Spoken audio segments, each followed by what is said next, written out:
بالله عليكم تكبير. نفذ نفذ نفذ نفذ نفذ. شاطر شاطر.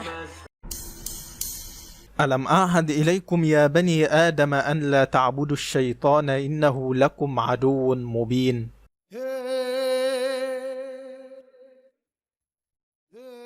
في البداية كانت الفكرة إننا نعمل فيديو عن عبدة الشيطان في أوروبا، نتكلم عن أعدادهم اللي في تزايد مستمر والطقوس الشيطانية اللي بيمارسوها، لكن وبالصدفة وقعنا في الفيديو ده لما ده اللي الشيطان بيعمله في المسلمين.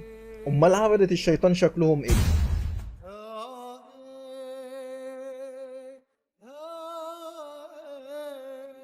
عشان كده انا مش هطلب منك انك تشترك في القناة قد ما انا عايز انك تشارك الفيديو عشان يوصل لاكبر عدد من الاباء اللي فاتحين التيك توك لعيالهم بدون ادنى رقابة على اللي ولادهم بيشوفوه، لان النوعية دي من الفيديوهات هي اللي بقت منتشرة جدا على التيك توك. احمد مكي لما حب يجسد المشاهد دي كنا بنقول عليه ان هو بيأفور شوية، لكن اللي احنا شفناه دلوقتي هو ما ادهاش حقها. وعلى فكرة المحتوى ده يعتبر اخطر من الاباحية، وده لانك لو خدت الفيديو ووريته لاي انسان بسيط ما يعرفش كفاية في دينه او ما عندوش العلم الكافي وقلت له المحتوى ده حلال ولا حرام، هيقولك يا عم انت مكبر الموضوع جدا، هو مش حرام، هو عادي بيلعبوا، هو هبل بس. لكن ده مش هبل، دي فكرة من اخبث افكار ابليس. وانا هنا مش هقولك انه ده يليق بانسان مسلم، لكن هقولك ده يليق بانسان ربنا كرمه وقال فيه ولقد كرمنا بني ادم، ده يليق ببني ادم المكرمين. الحقيقة ان ابليس عرف يلعبها صح،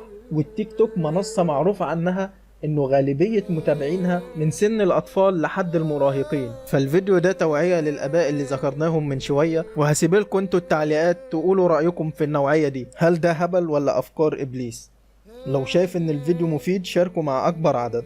وفي الختام سبحانك اللهم وبحمدك اشهد ان لا اله الا انت استغفرك واتوب اليك. لصحبتي أزكى السلام تحية، حي الصحاب وخيرة الخلان.